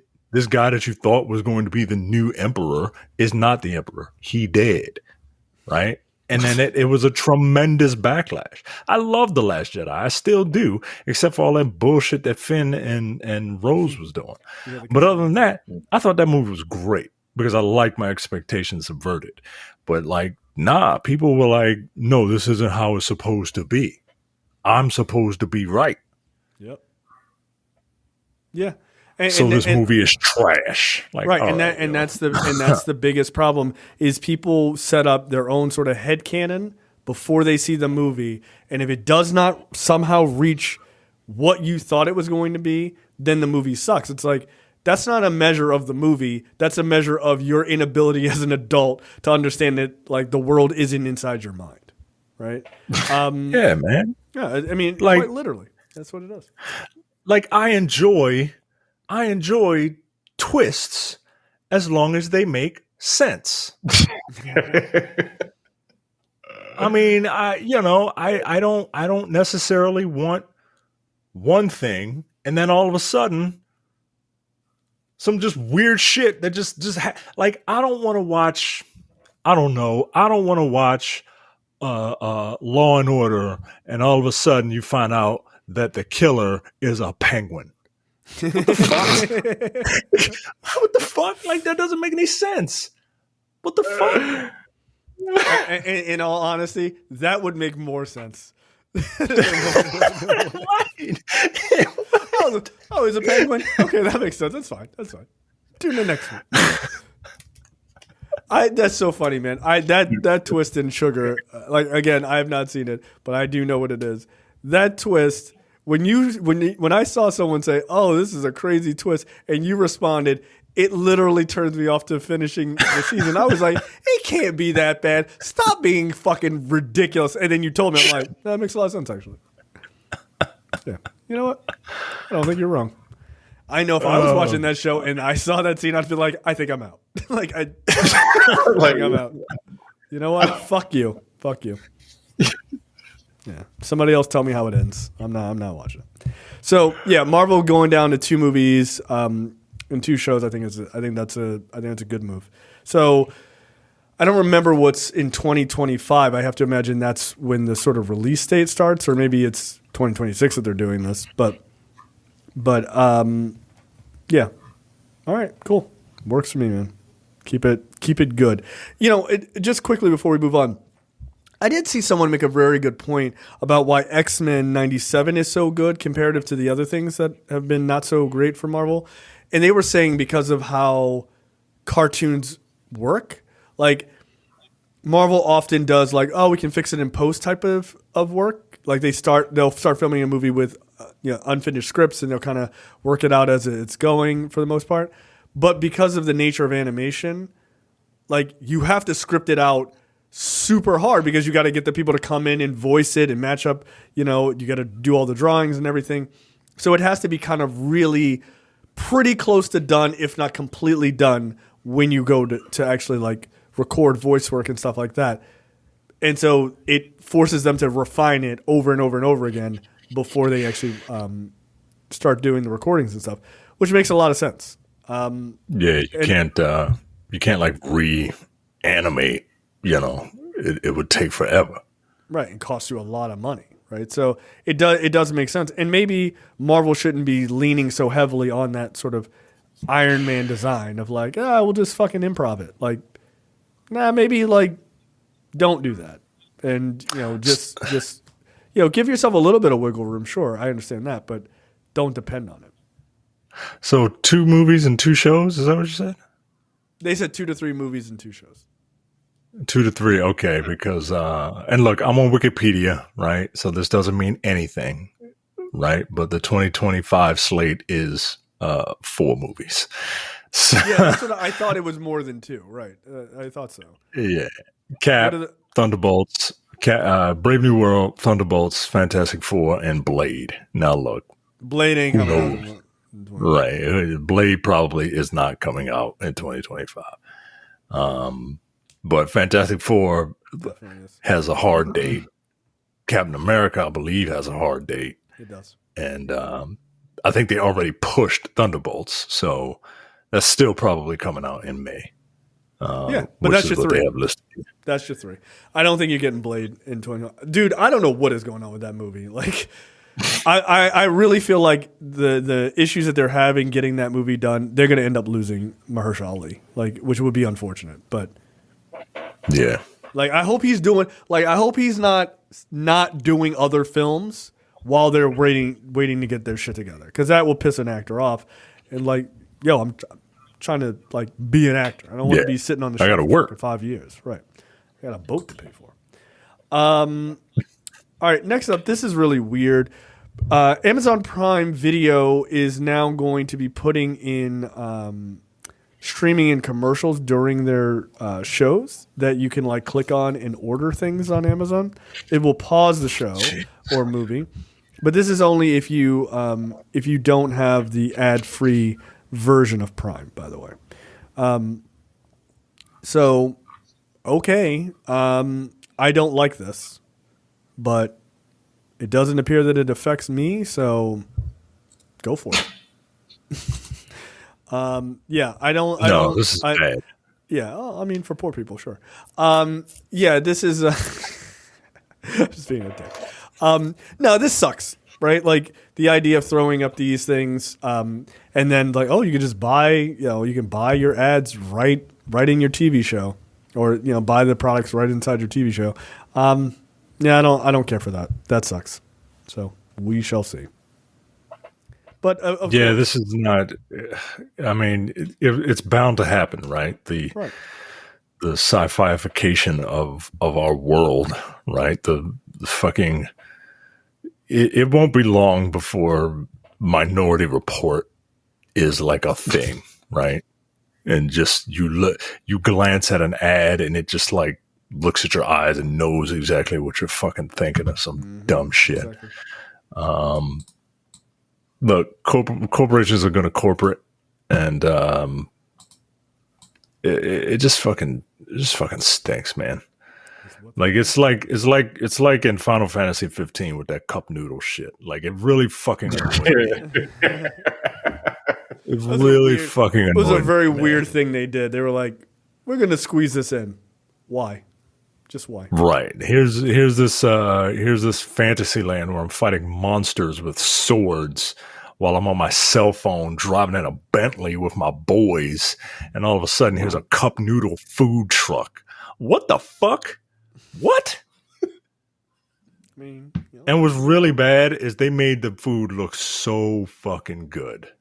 Like that's where all the fucking art assets went to, man. Like they made that food look scrum-diddly-umptious. That's really funny. So when you pause the show, is it gonna be like an ad pops up? No, the ads pop up, but if you interact with the ad, then it will automatically pause the show, and then you can just like put this in my cart and order it or whatever from your TV. Yeah. Because you're already signed into Prime, so it already has your information. Yeah, I mean, way to take me out of the fucking art, man. Yeah, it really sucks. But again, like commercials are no different. It's just interactive commercials at this point. Yeah. Well, people don't watch commercials anymore. Pay for cable, don't you? Well, I mean, I'm talking about y'all. I'm talking about y'all. I'm trying to help y'all. Who are you helping? You don't want, them over there. Yeah, over there. Okay, I was gonna say. Nah, commercials drive me fucking crazy. Like I hate watching Raw. Like I stream it. Like I don't have cable, so I watch Raw, and then I started because I found a website, and I'm streaming it, and there's like 9 minutes worth of commercials. I'm like, this is awful. But I'm so used to like. Commercials was nothing when I was a kid. Yeah, take a break. But after streaming everything for so long, like commercials are just like the devil. Yes, the bane of my existence. Yeah, the bane of my existence. Exactly. It's fucking crazy. What is this? 3 minutes? Jesus Christ! It's like sucks. 4 or 5 minutes. And then there's a wrestling match. So what the fuck are they doing in the arena? Dancing. Rest holds. Rest hold. Yeah, 5 minutes of rest holds, and you sitting in the crowd like your commercial. Fuck. Like, you go to a live event, you absolutely know when it's a commercial break. That's so strange to me, yo. That's so strange. Yeah. I didn't know that. Like I thought it was just like like on delay or something. It's like they just hang out. Like I got you. They just hang out. Headlock. It's even worse when the people come when there are people coming to the ring, and then they go to commercial because like you just listening to this song on a 30-second loop for 3 minutes. Oh. There's got to be a better way. It's just me, Oos. It's just me, Oos. This is a terrible fucking song. It's just me, Oos, for 3 fucking minutes. Yo. Jey Uso matches suck. They do. I'm sorry. I don't like any of them. Like he's not good by himself, And that Yeet shit is like 15 years old. Like what the fuck? How did they bring that back? I don't get it. Yeet started in like 2013. And all of a sudden, because I had stopped watching for a little bit, and then all of a sudden, this nigga's talking about Yeet. I'm like, Like Yes. YET? There's 20 from like fucking Vine days? Really? And they got the shirts and shit. I'm like, all right, I guess. Hit the white folks. Okay, there you go.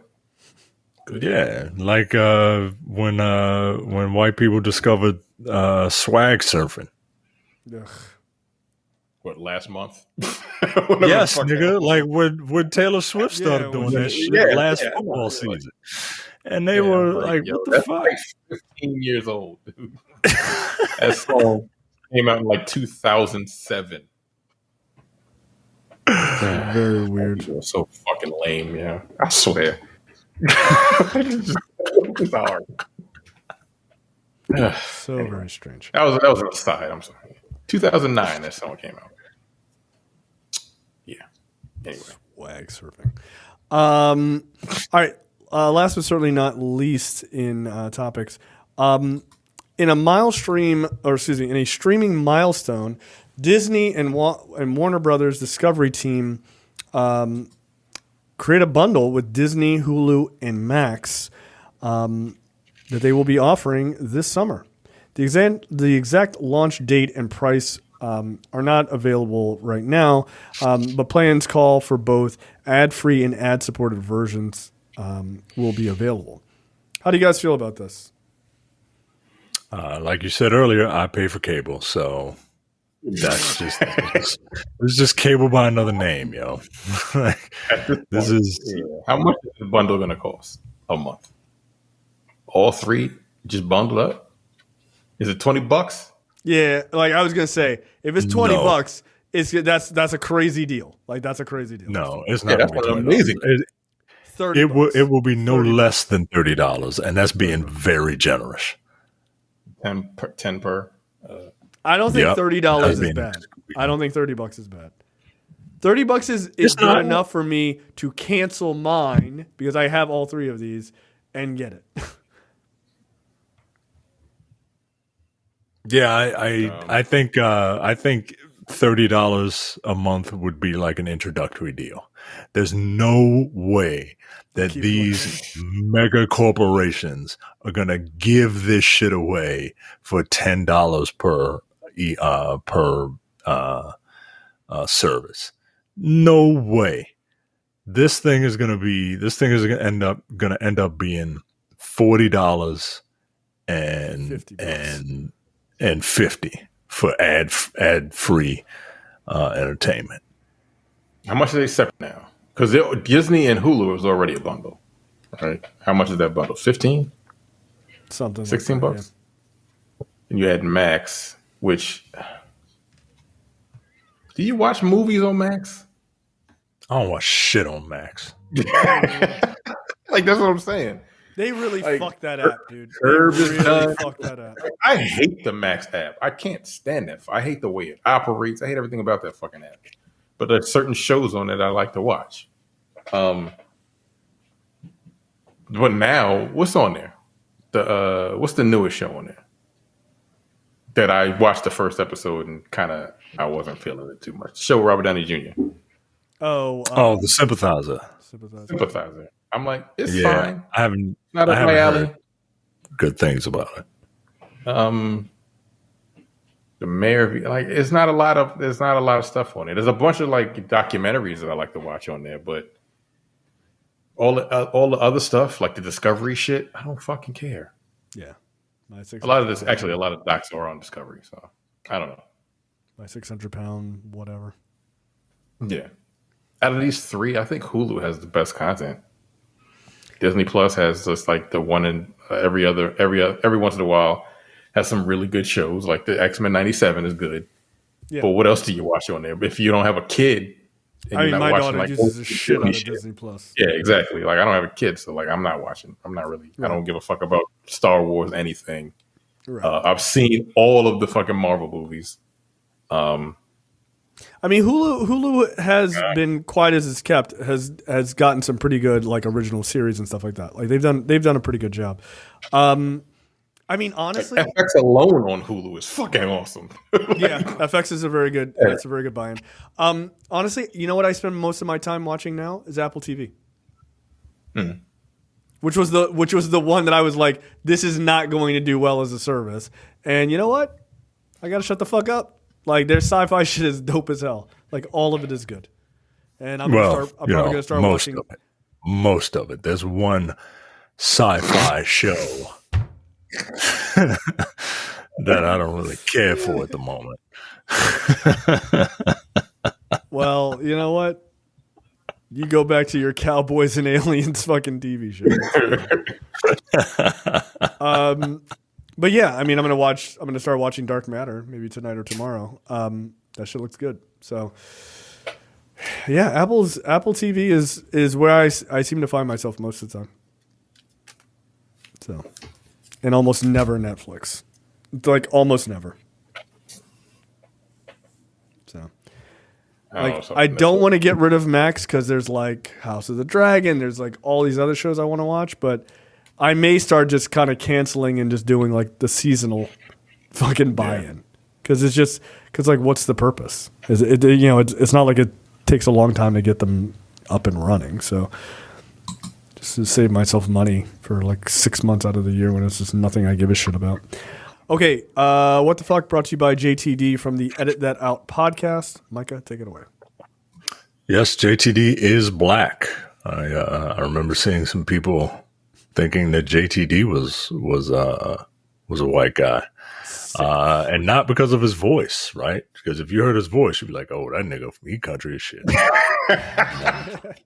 But they thought that there's no way that a black man could find stories like Millipede River spotted that will make your skin crawl. A slow moving river of millipedes crawling on the ground in unison was recently spotted in a mountainous area of this country, and the video of it is enough to make your skin crawl. On April 27th, tourists visiting this national park witnessed an unusual phenomenon that local guides have never seen before. While accompanying a group of 7 tourists through an area, a tour guide with an experience of 11 years noticed that the path he knew seemed to be covered with fallen leaves. At first, he thought the brown leaves must have been brought to the ground by heavy rains, and then he realized that the foliage was actually moving. On closer inspection, the leaves turned out to be millipedes, thousands of them moving in the same direction, like a living river, or, as we say in this country, a nightmare. Australia. I'm going to Brazil. Brazilian rainforest. This is in Taiwan. There's a video here of just a bunch of millipedes. Like, there's so many of them that they don't look gross. Like, because there's so many. Like it I don't know. Now, don't get me wrong. No. I ain't going near this thing. Fuck off. I ain't going near this. But where is this? Taiwan, you said? Taiwan. No, yes. Flamethrower, my nigga. Flamethrower. Like, get out of here. It's pretty disgusting. Yeah, no, it's awful. Looks like hair. All right, that's enough. Yeah, like moving hair. All right, again, that's enough. Like, please, for the love of God. It's disgusting. I don't like that. I don't like any. I don't like the way it looks. I don't like the way it moves. Gross. I don't like the way it moves through the culture. Which maybe some spiders need to beef with this group of millipedes. I don't know. Yeah, this is gross, man. I don't like bugs. When these cicadas come, Yeah. I'm gonna be yeah, exactly. I forgot. I'm gonna be Yeah. Yeah. And I'm gonna put up with no. Yeah. No, probably not gonna be too happy about that. Anybody want to take a guess what the fuck is going on with my story before I even give you a fucking title? Take a guess. Something about dicks getting chopped off. Yep. Close enough. Man suffers from severely swollen penis for 17 years due to a silent infection with worms. Because of course, 17 years.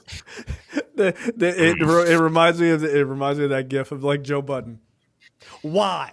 Like, why? Like, why? 17 years? A man who suffered in silence with highly embarrassing symptoms has finally been cured after a shocking diagnosis. The 72-year-old lived for 17 years with a severely swollen penis.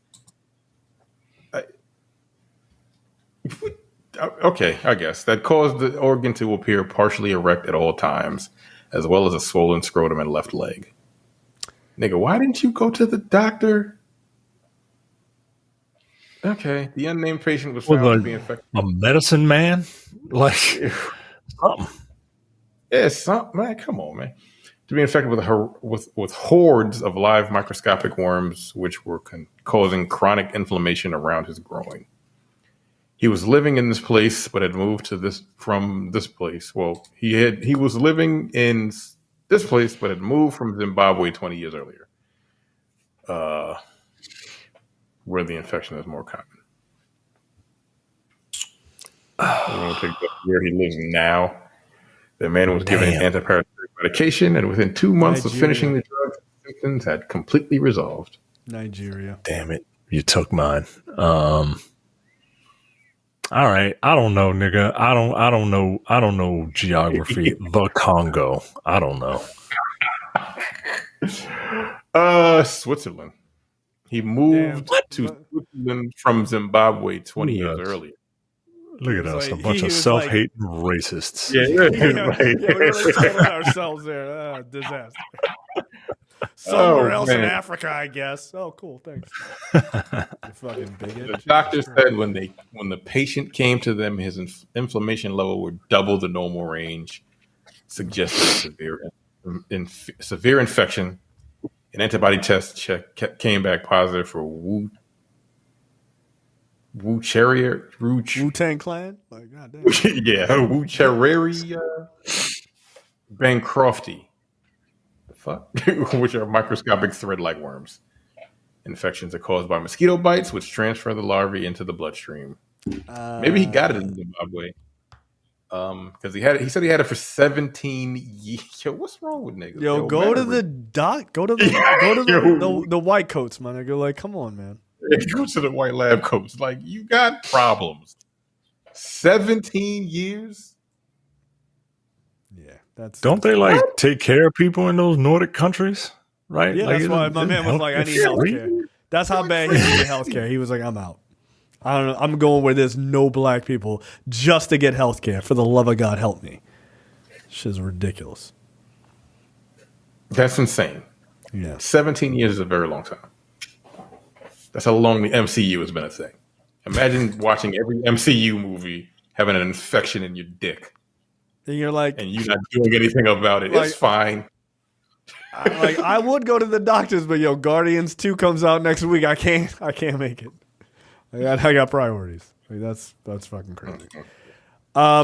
Okay, my story is weird. It's gonna be easy to guess. Rice balls rolled in cute girls' armpits, allegedly 10 times more expensive than regular ones. You don't know that. Oh, yeah, that's Japan. Nigga. You don't know that. Just because it's rice balls and it's a weird thing with young girls doesn't mean it's Japan. It's Japan. Actually, that's 100% why it's Japan. Exactly. Weird. Armpit onigiri is a bizarre take on the classic Japanese snack where cute girls allegedly press the rice using their armpits and infuse it with their pheromone-containing sweat. Yo, just have sex, yo. Come on, man. Like, cool. Yo, you beating armpit rice balls? My nigga, that's fucking weird. Yo, that is the weirdest fucking... Yo, that culture's bizarre, dog. I'm sorry. I know you're not... What are we doing right now? Like, what are we doing? Why is that okay? Why is this even an okay thing? It's not.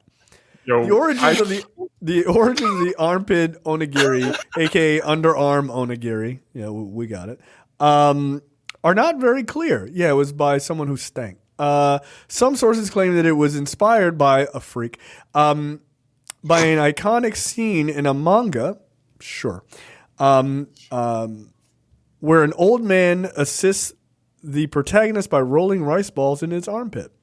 Okay. The theory is supported by the plethora of armpit onigiri anime-style artworks that can be found online. Yuck. But as far as how the bizarre treat transitioned into real life, that still remains a mystery. People are not having sex.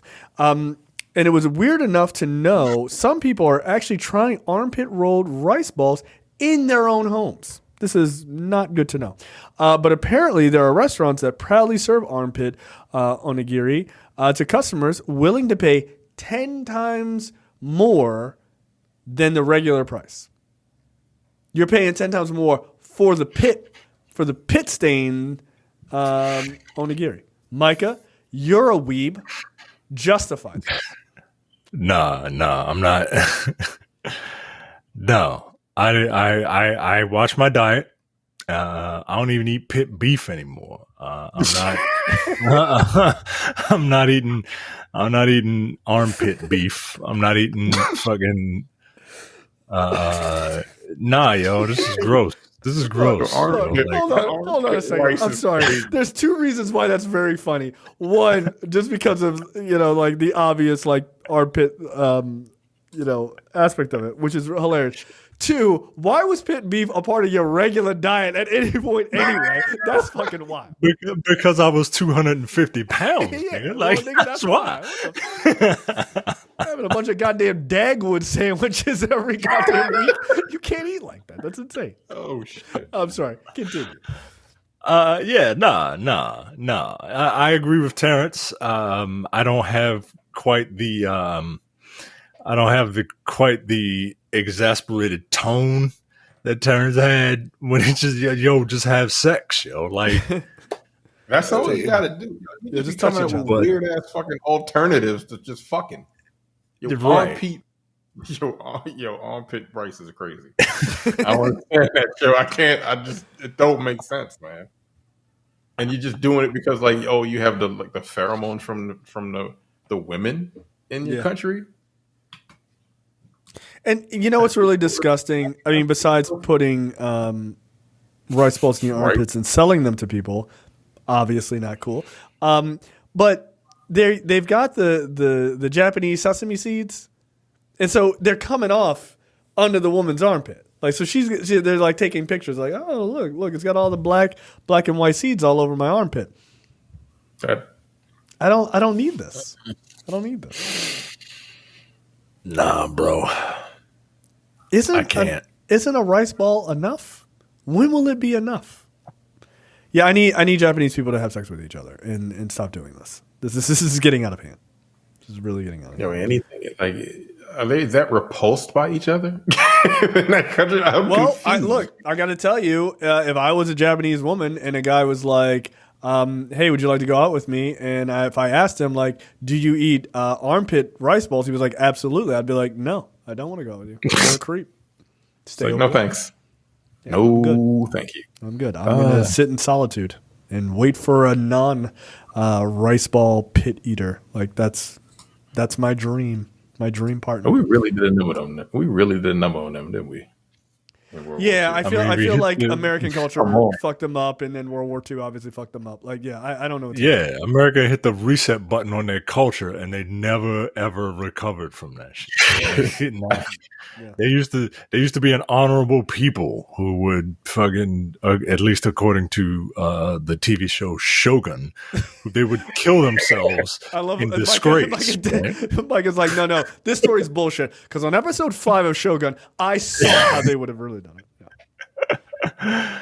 And we hit the reset button on their culture, and now they don't want to have sex with each other, and they want to eat the fucking rice balls from the sweat glands. And it's not even like, all right, yo, I don't know, man. In fairness to them, America's well on their way to doing the exact same shit, by the way. We ain't fucking over here either. And that's the problem. I'm not eating, I'm glad I'm married. I'm not eating rice balls out of some OnlyFans chick's armpit. Get out of here. No. Yeah, I mean, what's worse, right? Terrence, you're single. You're single. This is your future. This is your future. It'd be like buying like farts in a jar from fucking. That's what I'm saying, yo. What's worse? A fart in a we're jar? right there, yo. Like we're living in a giant glass house as a country. You buying a fart in a jar? Or are you eating an armpit rice ball? Think about it, Terrence.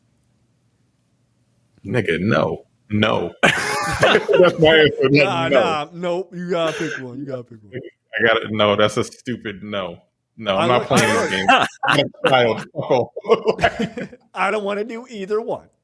No, eat a rice ball from some chick's armpit or a partner. Like if you had to choose, yeah, no, man, I can't. No, I gotta tell you, I take the rice ball. At least it's a good carb. Put some hot sauce on it, I guess. It's sustenance, right? It's sustenance, right? Yeah, like, can you imagine like what you were about to do right now, but with a fart? Like, right? In a jar, like, yo. Yeah, the rice bowl would be the best choice. But the fact that someone even came up with that means you are deeply psychologically scarred. No fucking wrong. Or you realize other people are, and you're trying to get money off of it. So, like farting in a jar. I'm gonna start farting in jars and selling them on my OnlyFans page. It's gonna be called my URL. You'll be able to Google it next week. Onlyfans.com/jjars. Damn it! I was hoping to get a spit take out of you for that one. It's close. It's close. Jesus Christ. All right. So that's it for What the Fuck. Real quick, in trailers, the only one that really is worth a damn to talk about right now is the official trailer for The Boys Season 4. Look, more of what we like about this show. Super violence. Yeah. And a guy with superpowers that makes chickens come out of his chest. Okay. What a weird superpower. Who's that one character that y'all, the Batman character, is he not going to be in there yet? He's supposed. Well, he was Tech Knight. He was in it. He was in season 3, but not in his suit. But he's supposed to show up in this season too. So we'll see. I hope so. I really hope they dig into that story because it was fucking weird. The one thing of note that I'll say here is that the kids from Gen V, they're featured in the trailer, so that's cool. They're at like literally exactly 1 minute into the trailer. Is that guy that passed away? Is he going to be in the? I don't think so. In some of those scenes. No, because these two characters are the kind of the bad kids from the school. That you're trying to save, and the chick that can like make you do whatever the fuck she wants you to do. Yeah, well, now she's got one hand.